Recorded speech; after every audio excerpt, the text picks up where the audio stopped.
very beginning of the campaign, we were as big underdogs as you will find in American politics. Barack Obama had only been in the U.S. Senate for 2 years. He had not been planning to run for president. In our country, almost everyone who runs for president spends years, if not decades, thinking about it, planning, traveling to the states that determine the presidency, building on a fundraising effort, these days building on an email list. He had done none of that. Our first serious conversation about this happened the day after the 2006 elections. And honestly, it wasn't about, let's decide if we think we can win, because we were very sober and realistic about the odds. We were up against the strongest frontrunner in the Democratic Party's history of modern politics. It was simply one, he had to answer the most important question is, did he think he had something unique to offer our country at this moment in time to suggest that he should run for president? That was issue 1, 2, and 3. Secondarily, it was not whether we could put together a winning campaign.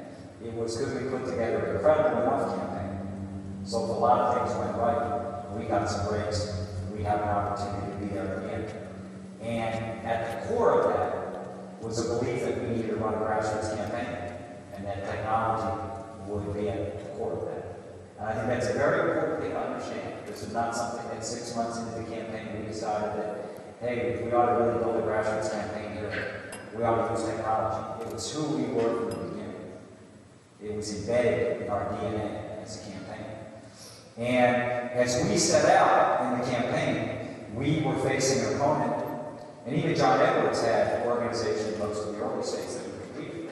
They had elected officials and volunteers and constituency groups. We had nothing outside the state of Illinois. So we had to build it from the grassroots up. And we really looked at technology and grassroots, which were married on the campaign, and focused on 3 areas. First would be fundraising, second would be organizing, and third would be the delivery of message. And before I get into those 3, let me start by saying one of the reasons we were successful as a campaign is that in campaigns, there are 2 big pillars. There's your message, what you're offering the electorate. Beneath that would be the issues that support that message. The second would be your electoral strategy. What is your theory of victory? And in our country, in the presidential race, that's very complicated. In our country, if you're running for governor or senator, it's easy. You're running in one state. There's probably 10% of your life you have to worry about. We have to go through 54 primaries and caucuses. So what is your strategy? What is your theory of the race? Business has to ask themselves the same question. What is your business model? What's your growth model? For us, those were our 2 pillars. And they were not a debate. They were not a democracy in that regard. And we knew that they may not work. But our path was so narrow in the primary. So narrow. I think probably 9 times out of 10 in that race is on Hillary Clinton race. We had 1 shot. And so our belief was, let's put a lot of thought into what our message is and what our strategy is, and we will commit to it. We will be willing to adjust tactics, not strategy. And by the way, maybe they won't work, but that's our path. And I think that's an important lesson for any political entity or business. If you flail around, you will fail.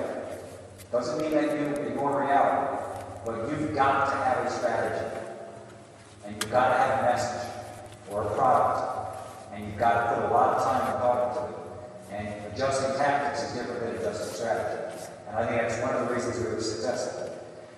So, first was fundraising. We were going up against the best fundraising machine in the history of our country. And so, we knew we did not have a complementary fundraising base in the country. So we were going to have to raise a lot of money from people. And our budget in 2007 started out as $50 million, which seemed like a huge number.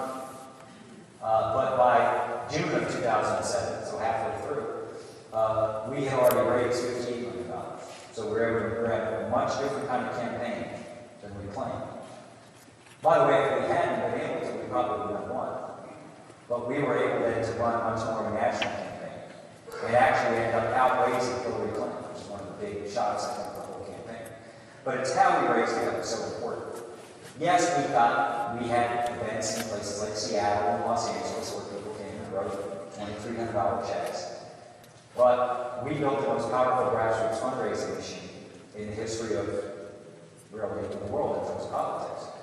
And social media and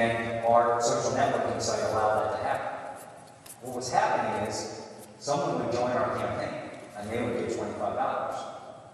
But they would then start raising money themselves, using our social networking site, so they could track the money they raised.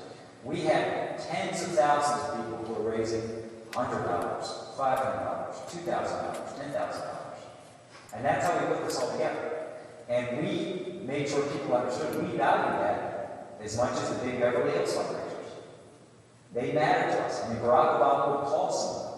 You just call them and say, hey, Jane, I want to thank you for putting together those 5 people who gave $25. That's a big help. We would do conference calls with them all the time. I would get on the phone with them. Get on the phone with our grassroots owners in Florida and say, you guys are really doing great work, you're going to keep it up. So that's how we built this. And by the end of the campaign, we actually raised $750 million. $500 million of that online. And fundraising had never been, online fundraising had been done for a very long time in our country. In fact, the first candidate to do it well with any scale was John McCain back in 2000 against George Bush. Fortunately for us, he forgot everything he learned in the But it's kind of amazing to think about it. He was a pioneer, and then it seemed like he was pretty historic in this campaign.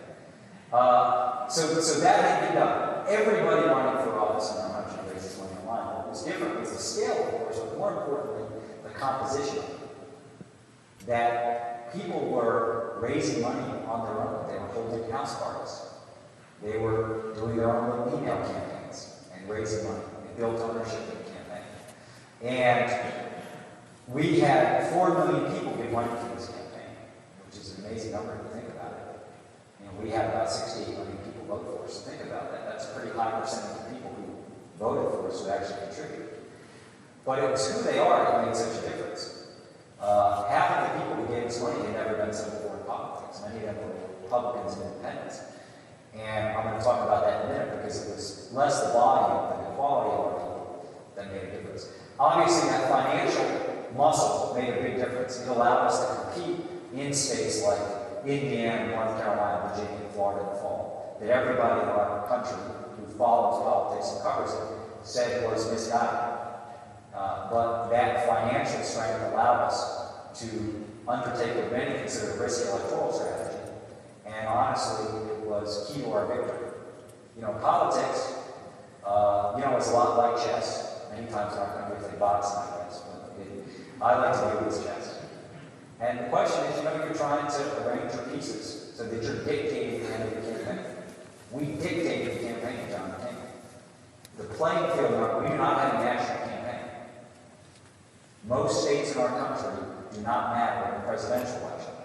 They're going to vote for Obama or they're going to vote for McCain. There was about 16 of our 50 states that were going to decide the presidency. And in fact, if you live in California or Alabama, you are not witnessing the presidential campaign in our country. But if you live in Ohio, or Florida, or North Carolina, you're witnessing it at your door, on your phone, on your computer, on your radio, on your television. And the financial muscle that our supporters provided us allowed us to go into what we consider, in the terminology of our country, safe red states that had not been won since Lyndon Baines Johnson in 1964.